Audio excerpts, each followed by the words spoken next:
Real life they're just friends. Johnny packs his backpack and heads to the lake. With his friends, among them are Kitty, her boyfriend Matt, her friend Deb, a bespectacled guy named Zeke, and Matt's brother Simon. This year they are all graduating from high school and have decided to celebrate this joyful event. Zeke tries to flirt with Deb, but she turns him down. Meanwhile, Simon stares longingly at Kitty and Matt and nearly gets into an accident. It seems he has feelings for her too. The group arrives at the pier. Johnny opens the gate and the car drives up to the shore. The teens jump out, unload their stuff. They've brought lots of food and drinks. Zeke turns on his camera. Everyone is ready to have fun by the lake. There's a large boat with 2 oars waiting by the shore. It belongs to Johnny's neighbor, Mr. Parks.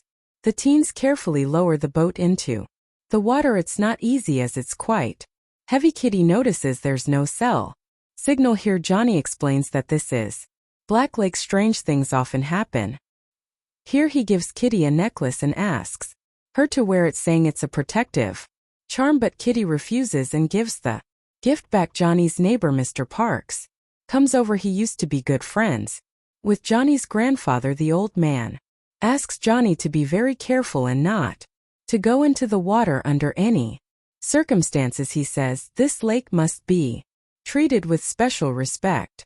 Johnny looks at him in surprise. Soon the boat pushes off from the shore. The friends are rowing and enjoying their time. Only Johnny seems uneasy. He has a feeling there's something in the water. In the middle of the lake, the girls put on their swimsuits and Matt takes off his shirt. They're planning to swim and sunbathe. Johnny asks everyone to return to the shore to light a fire before dark, but no one listens to him. Zeke takes photos of the girls and they jump into the water with Matt. Meanwhile, Simon launches a small firework. Johnny puts on the necklace he had earlier tried to give to Kitty. At that moment, the friends feel the boat start to rock. It seems something large is moving in the water nearby. Everyone starts to panic and wants to go back to shore, but it turns out the boat was rocking because of Matt. He had taken a sip of whiskey, smiled, and turned back to the girls. Kitty and Deb feel like real mermaids. They've just finished school and now feel completely free, but suddenly the boat begins to shake again, and this time it's clearly not Matt's doing. Johnny spots the silhouette of a giant fish in the water. It swims toward the girls and Matt, but then passes by without touching anyone. However, Kitty feels like something brushed against her under the water.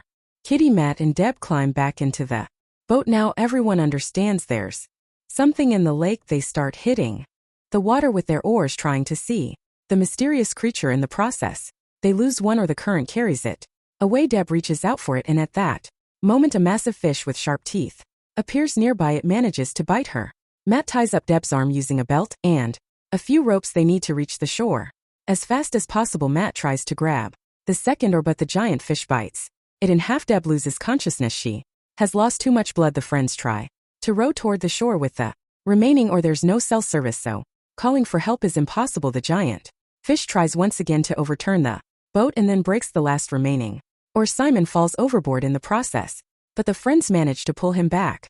And there is at least one piece of good news. It seems the bloodthirsty fish was wounded by part of the second oar. The guys accuse Johnny of knowing the lake's secret but never telling them. Kitty is convinced that Johnny was hiding the truth. After all, he had earlier tried to give her a protective necklace. Johnny admits that he had heard legends from his grandfather about a terrible creature that lived in the lake, but he had never believed those tales. Zeke says they need bait, and with that goal in mind, they decide to use Deb. The friends say a prayer and with heavy hearts lower their friend into the water. They hope the giant fish will focus on the prey and leave them alone for a while, giving them a chance to reach the shore.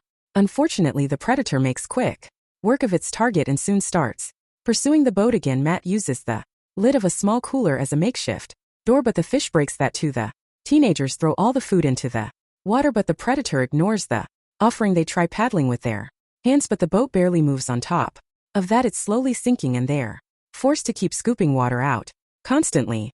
Zeke suggests they need another piece of bait and proposes a vote. Whoever gets the most votes must voluntarily sacrifice themselves to save the others.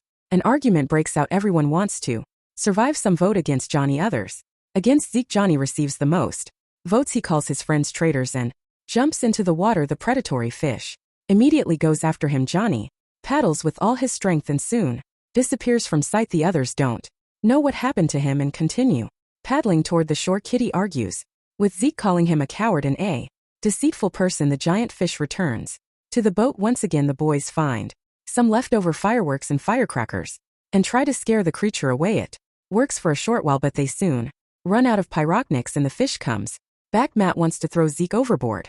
A frightened Zeke claims that it should be Kitty instead because supposedly she's having a romance not just with Matt but also with his brother Simon.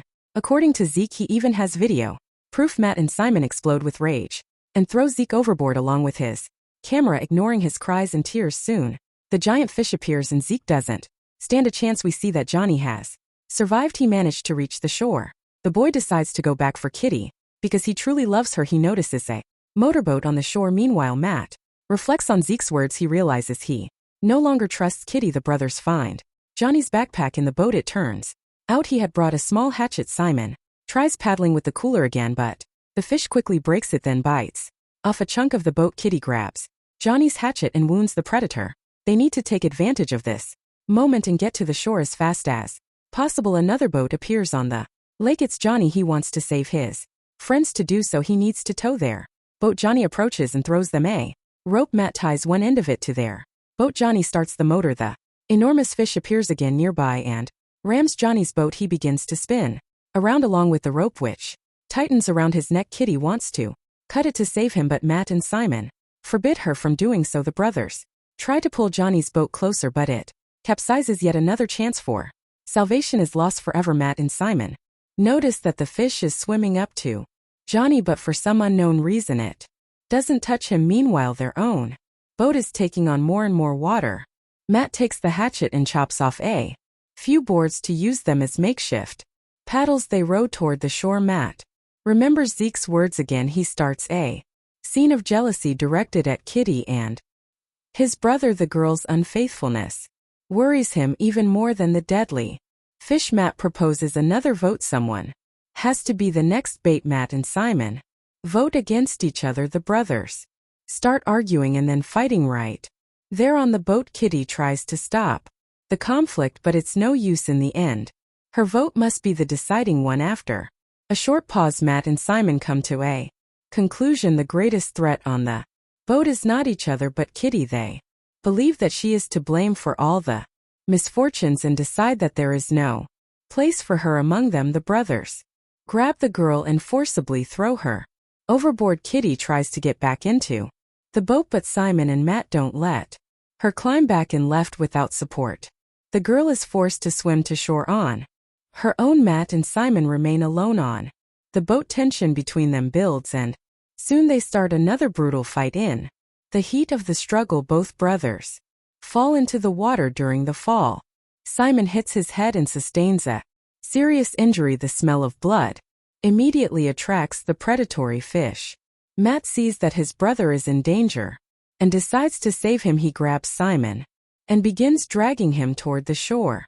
But Simon, now in the water, spots the giant fish. Realizing he won't have time to escape along with his brother, he makes a brutal decision. He shoves Matt straight into the predator's jaws while the creature is occupied with its prey. Simon seizes the moment and swims to shore alone. We see that Kitty hasn't made it to the shore. She's lying on Johnny's overturned motorboat, staring thoughtfully at the dark water. She pulls Johnny's body closer to herself and removes from his neck the necklace he had once tried to give her. Immediately afterward, the fish fully pulls Johnny under the water. Kitty believes that the amulet will protect her, so she puts it around her neck and begins swimming toward the shore. And indeed, the giant fish does not touch her, but in the shallows the girl encounters Simon. She saw what he just did to his brother and realizes she's now in mortal danger. Simon approaches and notices the necklace around her neck. He recognizes Johnny's gift. The boy begins to suspect that Kitty and Johnny had conspired and deliberately lured everyone to the lake. He approaches the girl, kisses her, and then suddenly pushes her underwater. Kitty tries to resurface, but Simon holds her tightly not letting her breathe. Simon walks onto the shore late at night.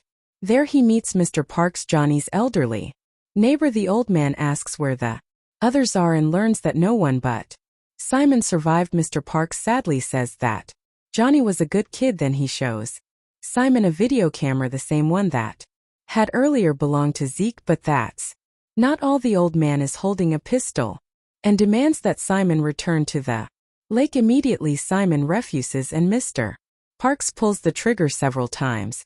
Terrified, Simon dives into the water, trying to escape, but he doesn't make it. The enormous fish emerges from the depths and instantly drags him to the bottom. Thank you for watching. If you enjoyed this recap, give it a like, leave a comment, and don't forget to subscribe to the